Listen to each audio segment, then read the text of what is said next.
ఇక డిపోర్టేషన్ విషయానికి వస్తే చాలా మందిని డిపోర్ట్ చేశారు. ట్రంప్ ఉన్న టైంలో పార్ట్ టైమ్స్ చేయడం కూడా భయపడ్డారు. ఇమిగ్రేషన్ చాలా టఫ్ గా ఉంటుంది. H1B వాళ్ళు, OPT వాళ్ళు చాలా ఇష్యూస్ ఫేస్ చేశారు. నేనైతే USA రాకపోతుండే ఇప్పుడున్న scenario.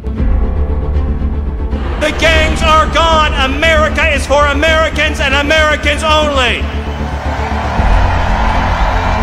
One man, and that man, ladies and gentlemen, that man took a bullet for you. He took a bullet for democracy.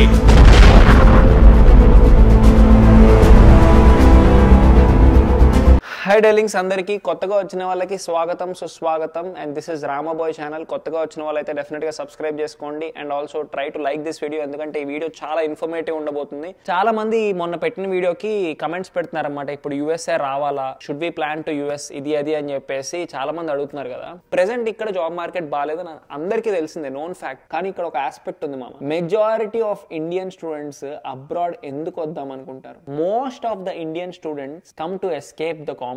Abroad వస్తే ఏదో ఒక రకంగా డబ్బులు వస్తాయి, అబ్రాడ్ వస్తే రిలేటివ్స్ పీర్ ప్రెషర్ ఉండదు, అమ్మ నాన్నకు దూరంగా ఉంటే కొంచెం ఏదన్నా ఏదో ఒకటి మన తిప్పలు మనం బడి ఏదో ఒకటి చేయొచ్చు, అబ్రాడ్ లో లైఫ్ డిఫరెంట్ గా ఉంటుంది.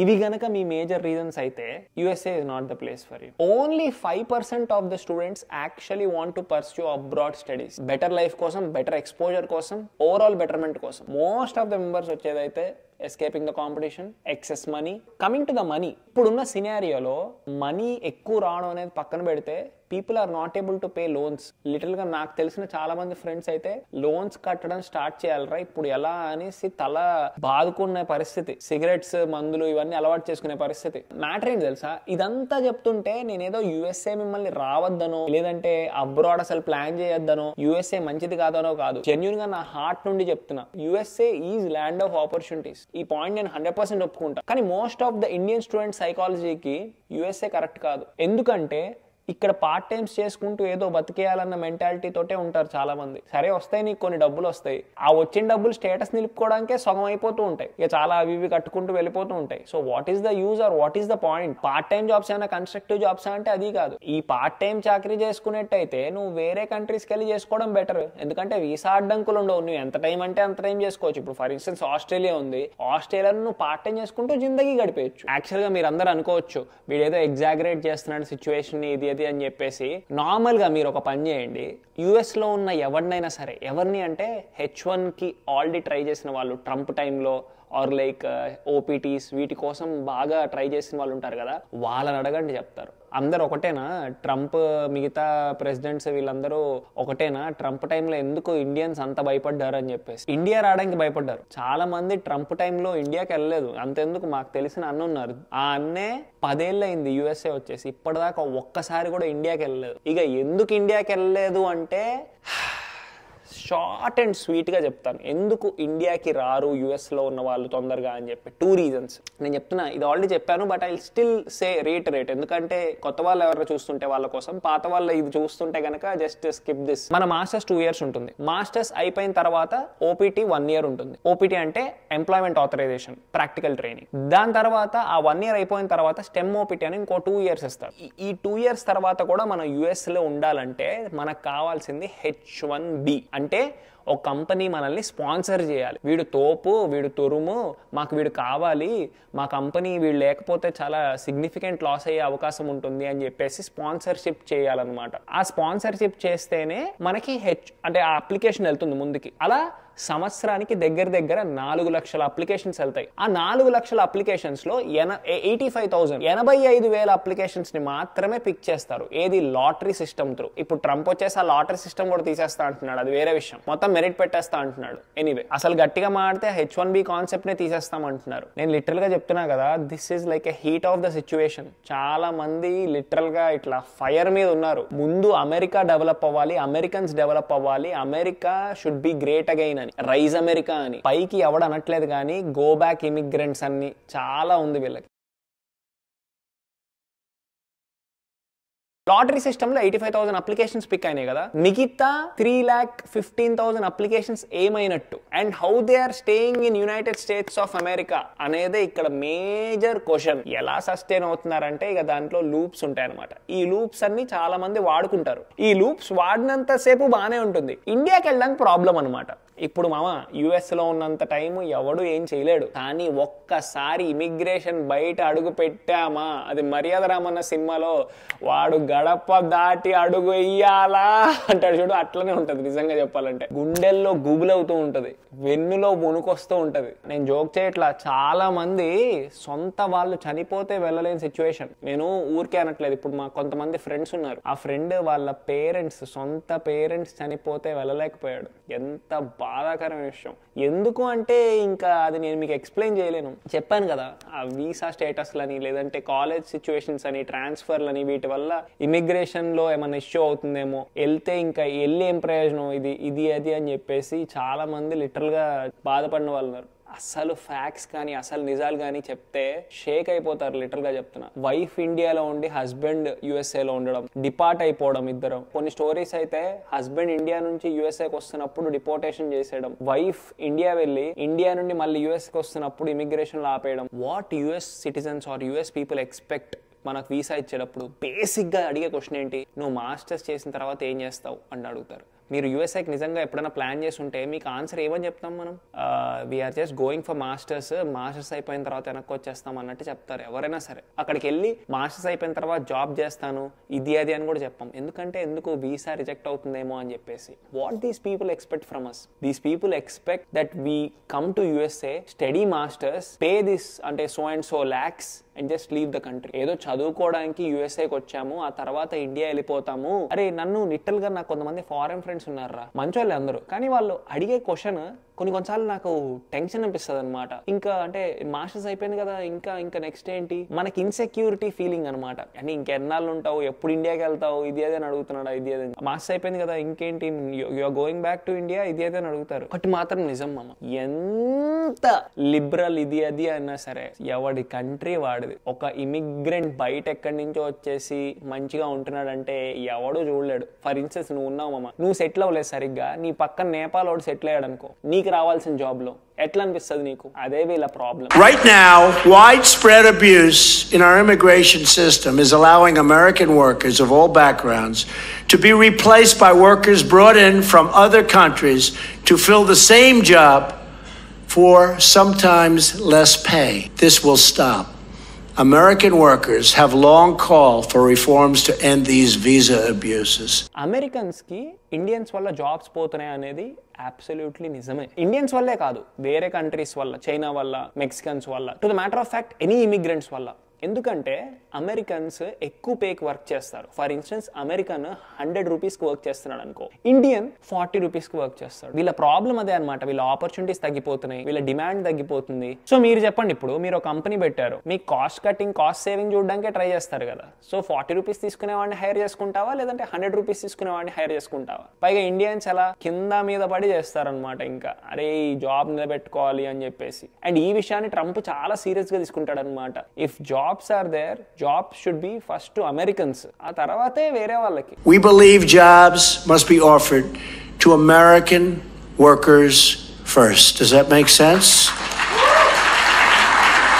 ఏ కంట్రీ మన కంట్రీలో పీపుల్ కాకుండా పక్క కంట్రీలో పీపుల్ వచ్చేసి వాళ్ళు బాగుండాలి, మన వాళ్ళు తర్వాత బాగుండకపోయినా పర్లేదు అనుకోని ఏ కంట్రీ అనుకోదు. And coming to this officer Miller, literal గా హార్డ్ కోర్ ఉన్నాడు. ఇమిగ్రేషన్ అన్నిటినీ కిందేసి తొక్కుతానంటున్నాడు అనమాట. Their jobs looted and stolen from them and shipped to Mexico, Asia and foreign countries.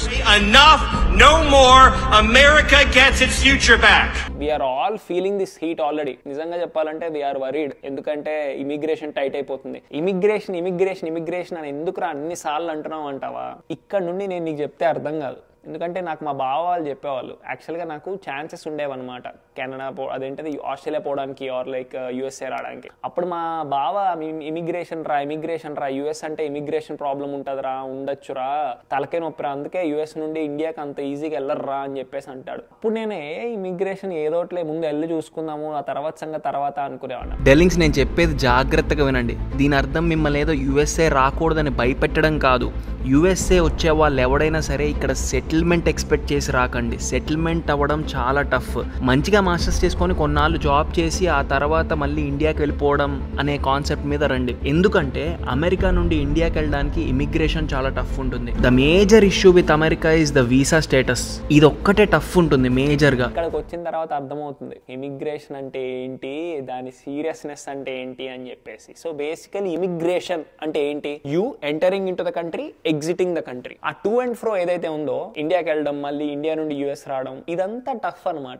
ఈ లైన్ ని పట్టుకొని అక్కడ తీగలు లాగుతారనమాట. అయితే మీకు వచ్చే క్యాజువల్ డౌట్ ఏంటి, ఎందుకు బ్రో అక్కడ మన వాళ్ళు ఏమైనా తప్పులు చేస్తున్నారా, అక్కడ మన వాళ్ళు ఏమన్నా ఇల్లీగల్ గా చేస్తున్నారా అని చెప్పేసి. మాస్టర్ స్టూడెంట్స్ అందరూ సస్టెనెన్స్ కోసం ఏం చేస్తారు, నేను మీకు చెప్పనవసరం లేదు. పార్ట్ టైం చేయడం లీగలా అమెరికాలో? పార్ట్ టైం చేయడం అమెరికాలో ఇల్లీగల్. వేరే ఏ కంట్రీస్ లో పార్ట్ టైం చేయడం ఇల్లీగల్ కాదు. చాలా మంది మాస్టర్ స్టూడెంట్స్ ని ఇండియా వెళ్ళి మళ్ళీ యూఎస్ వచ్చేటప్పుడు డిపోర్ట్ చేస్తారు, ఎస్పెషల్లీ ట్రంప్ టైంలో. సరే జస్ట్ ఎగ్జాంపుల్స్ కోసం చెప్తాను. ఒకడు ఇట్లానే ఇండియా వెళ్ళాడు, ఇండియా నుంచి మళ్ళీ యూఎస్ఏకి వచ్చేటప్పుడు మాస్టర్స్ మధ్యలో ఉండి అతను ఇమిగ్రేషన్ లో పట్టుకొని డిపోర్ట్ చేశారు. అతను క్యాబ్ హిస్టరీ చూసారనమాట ఫోన్ లో. అతను ఫ్రీక్వెంట్ గా ఇంటి నుండి ఒక ప్లేస్ కి ట్రావెల్ చేస్తున్నాడు ఎవ్రీడే. అక్కడ కాలేజ్ లేదు కదా, నువ్వు ఎందుకు అక్కడ ట్రావెల్ చేస్తున్నావు అంటే, నువ్వు అక్కడ పార్ట్ టైం చేస్తున్నావు కదా, నువ్వు అక్కడ స్టోర్ ఉంది, నువ్వు అందుకే ఎవ్రీడే అక్కడికి ట్రావెల్ చేస్తున్నావు, ఇదే టైమింగ్స్ లో సేమ్ టైమింగ్స్ లో ఎవ్రీడే నువ్వు అక్కడ ట్రావెల్ చేస్తున్నావు, కాలేజ్ కాకుండా అక్కడికి వెళ్తున్నావు అంటే యూర్ డూయింగ్ పార్ట్ టైం అని చెప్పేసి డిపోర్ట్ చేశారు. ఇంకొంతమంది గ్యాస్ స్టేషన్స్ లో పనిచేసినట్టు ఆర్ లైక్ ఇంకెక్కడో పనిచేసినట్టు డైరెక్ట్ గా ప్రూఫ్స్ దొరికినాయి. ఇమిగ్రేషన్ అనేది టఫ్ ఉంటుంది. జాబ్ ఉండకపోతే అదొక తలకాయ నొప్పి. జాబ్ లేని టైంలో నువ్వు ఇండియా వెళ్ళావు అనుకో, నువ్వు ఇండియా నుంచి మళ్ళీ యూఎస్ఏ వచ్చేటప్పుడు నీకు జాబ్ లేదు కదా, ఇంకెందుకు యూఎస్ఏకి రావడం అని చెప్పేసి అక్కడే ఆపేస్తాడు. ఇలా జరిగిన వాళ్ళు చాలా మంది ఉన్నారు. ఈ కన్సల్టెన్సీస్ గురించి చెప్పుకుంటూ పోతే నేను ఇక ఈ వీడియో మొత్తం కన్సల్టెన్సీస్ వీడి గురించి చెప్పాల్సి వస్తుంది. కన్సల్టెన్సీ ఇష్యూస్ మీద కొంతమంది డిపోర్ట్ చేస్తారు. కన్సల్టెన్సీస్ లో చాలా లూప్స్ ఉంటాయి మామ. అంటే యూఎస్ఏలో కన్సల్టెన్సీస్ చాలా మంది ఇండియన్స్ ని బతికిస్తున్నాయి అనమాట. లిటరల్ గా ఊరికే నడుపుతున్నాయి అట్లా. ఇవన్నీ లూప్సే. ఈ ఇమిగ్రేషన్ వాళ్ళకి కొంతమందికి తెలుస్తుంది ఆ లూప్స్. ఆ లూప్స్ ని ఇమిగ్రేషన్ లో పట్టుకున్నాడంటే ఫసక్. పెట్ట సర్దేసి వాడే నీ పెట్ట సర్దేసి నీట్గా ఇస్తాడు, నువ్వు ఇండియా పోవచ్చు. ఇదంతా మేజర్ ఇష్యూ. ఇందుకే ఇండియన్ స్టూడెంట్స్ మూసుకొని యూఎస్ఏలో అన్నీ మూసుకొని, లిటరల్ గా చెప్పాలంటే అన్నీ మూసుకొని ఇండియా కూడా వెళ్లకుండా కొన్ని ఏళ్ళు గడిపేస్తారు ఇక్కడ. మళ్ళీ జీసీ వచ్చిన తర్వాత ఆర్ లైక్ H1B అయ్యి H1B వచ్చినప్పుడు అప్పుడు వస్తారు ఇండియాకి. ఇక H1 లో లాటరీలో మనకు పిక్ అవ్వలేదంటే అది వేరే గేమ్ ఉంటుంది. అది అసలు అది ఆ స్కీమే వేరు, ఆ గేమే వేరు. ఇక మళ్ళీ అదే తొక్కుడు యూనివర్సిటీ, మళ్ళీ చలో పార్ట్ టైమ్, మళ్ళీ చలో సిపిటి, ఓపీటీ, అబ్బో ఇక చెప్పుకుంటూ పోతే చాలానే ఉంటాయి. యూఎస్ఏ అంటే యూఎస్ఏ కాదు, వీసా. యూఎస్ఏలో యూ తీసేసి వీ పెట్టాలనిపిస్తుంది నాకు. చచ్చిపోతారనమాట వీసా స్టేటస్ అని వెక్స్ అయిపోయి తెల్లపోరులు చేసుకుంటారనమాట. ఫారెన్ అమ్మాయిని చేసుకుంటే సిటిజన్షిప్ వచ్చేస్తుంది అనమాట. ఇంకా వీసా కష్టాలు ఉండవు. ఇక మళ్ళీ అత్తోప అంటే అది వేరే. ఇక ఫారెన్ అమ్మాయిలకి వేరే, అది వేరే ఉంటది. కొంతమంది పెళ్లి చేసుకున్న తర్వాత డబ్బులు తీసుకొని డబ్బులు దబ్బుతారు. ఇంకా అదంతా వేరేలే, అదంతా అన్నెసరి. మన టాపిక్ కూడా అది కాదు కానీ. సో ఇవన్నీ మేజర్ పాయింట్స్ అనమాట. ట్రంప్ లాంటి ఒక కటర్ రిపబ్లికన్ గవర్నమెంట్ లో ఉండడం, ఇవన్నీ చాలా పెద్ద ఇష్యూస్. ఇంకా చెప్పాలంటే ట్రంప్ టైంలో లాస్ట్ టైం 2016 ఆ టైంలో ఓపీటీస్ రిజెక్ట్ అయినాయి. ఆర్ఎఫ్ఈస్ అని ఒకటి ఉంటది. సింపుల్ గా చెప్పాలంటే RFE is like request for evidence అని ఒకటి అనమాట. అంటే నువ్వు అసలు యూఎస్ఏ లో ఎందుకు ఉండాలి అనో క్వశ్చన్. లిటరల్ గా ఆల్మోస్ట్ లైక్ ఫుల్ స్టాప్ అనమాట. Prove your self, test your might అనేసి ఉంటది అనమాట ఆర్ఎఫ్ఈ. నువ్వు అసలు ఏంది, నీ చరిత్ర ఏంది, నీ ఇదేంది అదేందని మొత్తం బయటికి తీస్తాడు. నువ్వు కానీ అది సరిగ్గా ప్రూవ్ చేసుకోలేకపోయావు అనుకో, పెట్టెలు కూడా వాళ్ళే సర్ది పంపిస్తారు. ట్రంప్ టైంలో ఈ ఆర్ఎఫ్ఈస్ చాలా కామన్ గా పడ్డాయి, చాలా మందికి పడ్డాయి. జాబ్స్ లో ఉన్న వాళ్ళకి కూడా పడ్డాయి. ఫర్ ఇన్స్టెన్స్ ఏ క్యూఏ గాను, ఏ బిఏ గాను, అడ్మినిస్ట్రేటర్ జాబ్స్ కానీ చేస్తున్నారు అనుకోండి, వాళ్ళకు కూడా ఆర్ఎఫ్ఈలు పడ్డాయి ట్రంప్ టైంలో. అసలు మీరు ఈ జాబ్స్ చేయడానికి మీరు అక్కడి నుంచో ఇండియా నుంచి ఎందుకు రావడము, మేము ఇక్కడ చేయలేమా, మీరు ఏదన్నా ఎక్స్ట్రాడినరీ టాలెంట్ ఉండి ఎక్స్ట్రాడినరీ పొజిషన్స్ లో ఉంటే సరే అని ఒప్పుకుంటాము, ఏదో మేము చేయలేము మీరు చేస్తున్నారని చెప్పేసి. ఇలాంటి కామన్ జాబ్స్ మీరు చేయడం వల్ల మాకు కూడా పోతున్నాయి కదా జాబ్స్ అని చెప్పేసి ఎడాపెడా ఆర్ఎఫ్ఈ చేశారు. చాలా మంది వెళ్ళిపోవాల్సి వచ్చింది. చాలా మంది ఏదో మతలబులు చేసి ఉండడానికి ట్రై చేశారు, మెంటలీ డిప్రెస్ అయిపోయారు. ఇదంతా చాలా జరిగినాయి. అందుకే ట్రంప్ పోయి బైడెన్ రావడం అనేది నెత్తి మీద పాలు పోసినట్టు అయిందనమాట. అమెరికాలో ఉన్న ఇండియన్స్ అందరికి దేవుడా అని వెంకటేశ్వర స్వామికి దండం పెట్టుకున్నారు అందరూ. అండ్ ట్రంప్ సెకండ్ టర్మ్ లో ఉన్నప్పుడు ఇంకెంత చేయాలి. అండ్ అప్పుడైతే అంత రిసెషన్ కూడా లేదు, జనాలు అంత సీరియస్ గా తీసుకోవాలా. కానీ ఈసారి అమెరికన్స్ కూడా చాలా సీరియస్ గా ఉన్నారు. ఎందుకంటే recession is at its peak. Literal గా more than 4 to 6 lakh OPT students jobless గా ఉన్నారు మార్కెట్ లో, floating. They are not able to get any job. They are not able to maintain the visa status. Visa status maintain చేయలేకపోతే తెలిసిందేగా Trump detention direct గా. నువ్వు వచ్చి abroad వాళ్ళతో IT జాబ్స్ని compete చేయాలంటే ఇప్పుడున్న ప్రజెంట్ ఎంఎల్ ఇప్పుడున్న present machine learning AI technologies వీటిలో do you think it's a joke? అందరికీ ఒక సీరియస్ క్వశ్చన్ ఉంటుంది. పాత వాళ్ళందరూ జస్ట్ ఒక 5-10 years బ్యాక్ వాళ్ళందరూ యుఎస్ఏ వెళ్ళి ఫ్లరిష్ అయ్యారు కదా బ్రో, వాళ్ళందరికీ ఏ టాలెంట్ ఎక్కువ లేదు బ్రో, నార్మల్గా సస్టైన్ అయిపోయారు బ్రో అనేసి. Absolutely true. వాళ్ళందరికీ ఎక్కువ ఏం టాలెంట్ లేదు కానీ వాళ్ళు సస్టైన్ అయిపోయారు, ఇప్పటికీ సస్టైన్ అయిపోతున్నారు. ఎందుకంటే వాళ్ళు ఆ జాబ్స్లో స్థిరపడిపోయారు. వాళ్ళ లక్కీ, వదిలేద్దాం వాళ్ళ గురించి. ఇప్పుడున్న సినారియో ఎట్లా ఉందిరా?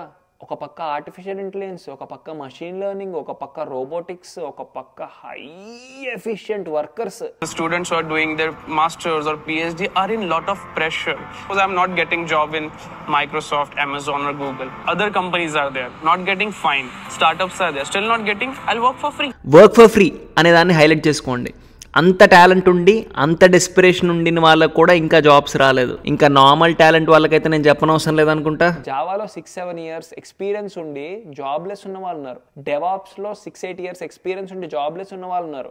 సి షార్ప్, ఒరాకిల్ ఇవన్నీ తెలిసిన వాళ్ళు జాబ్లెస్ గా ఫ్లోట్ అవుతున్నారు మార్కెట్ లో. This is not easy time. Times have change, technologies have been upgraded, people are been enhanced. ఇదంతా ఒక స్పాన్ ఆఫ్ 1-2 years లో జరిగిపోయిన చేంజ్ ఇదంతా.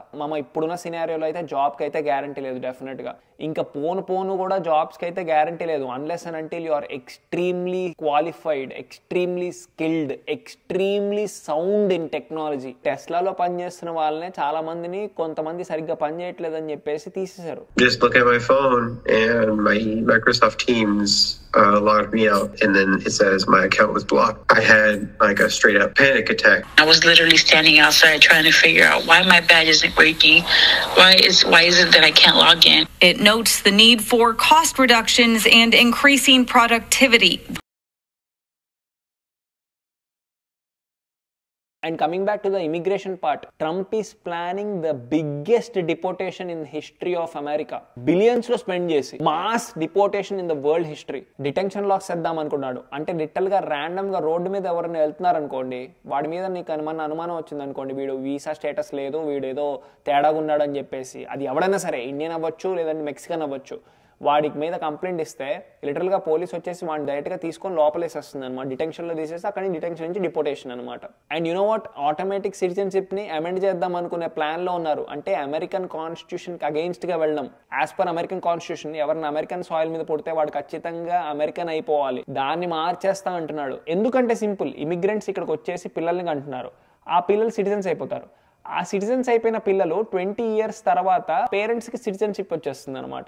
లిటరల్ గా ట్రంప్ అంటే జీరో టాలరెన్స్ పాలసీ. అంటే దీని అర్థం ఏంటి తెలుసా? ఇండియన్ కపుల్ కైనా సరే ఒక పిల్లాడు పుట్టి ఆర్ కూతురు పుట్టింది అనుకోండి, వాళ్ళు Americans hour. This is the change which is trying to get. This is a very serious thing. Part time చేసుకుంటూ ఎలాకలో బతకచ్చు బ్రో అనుకునే వాళ్ళైతే ఇంకోసారి ఆలోచించకండి, జాగ్రత్తగా ఉండండి. లక్షల యూనివర్సిటీలు దొబ్బెట్టి డిపోర్ట్ అయిపోతే వేస్ట్ అయిపోతుంది అనవసరంగా. ఒక విషయం మాత్రం నా ఎక్స్పీరియన్స్ లో చెప్తున్నాను అనమాట. అబ్రాడ్ రావడం అనేది చిన్న డెసిషన్ అయితే కాదు. It is not reversible. అంత ఈజీగా రివర్స్ అయ్యేది కాదు ఇది. ఎందుకంటే లోన్స్ కానీ చాలా విషయాలు కానీ ముడిపడి ఉంటాయి. It's not a reversible decision. ఒక్కసారి డెసిషన్ తీసుకున్నామంటే వెనక్కి తిరిగి చూడడానికి ఏమి ఉండదు. ఇంకా మళ్ళీ నేను వెనక్కి వెళ్తాను లేదో కూడా తెలియదు అనుకోవాలి, అసలు వెళ్తాను లేదో అన్నట్టు అనుకోవాలి. కాబట్టి డెసిషన్ తీసుకున్నారు, కానీ జాగ్రత్తగా ఆలోచించి ఏ కంట్రీకి వెళ్ళాలో బాగా రీసెర్చ్ చేసి తీసుకోండి అంటున్నాను నేను. యూఎస్ఏ డెఫినెట్గా మంచిదేమో, నీకు మంచి అవ్వాలి కదా, అది కదా మ్యాటర్. మన ట్రై మనం చేసుకుంటూ పోవడమే, ఓకే, బట్ ట్రై మాత్రం బాగా చేద్దాం అంటున్నాను. అంతే, మన వీడియో అయిపోయింది. Thanks for watching till the end of the video. End of the video దాకా చూసిన వాళ్ళకి కింద కామెంట్ సెక్షన్లో ఒకసారి మెన్షన్ చేయండి, ఎండ్ దాకా చూసాం భయ్యా అని చెప్పేసి. ఇప్పుడు నేను ఇక్కడ నుంచి ఖాళీ చేయాలన్నమాట. ఇది ఒక కమ్యూనిటీ హాల్ లాంటిది, వెళ్ళాలి ఇంకా. Okay, take care. Har Har Mahadev, bye. ఇట్లు మీ రామా బాయ్స్ సైనింగ్ ఆఫ్.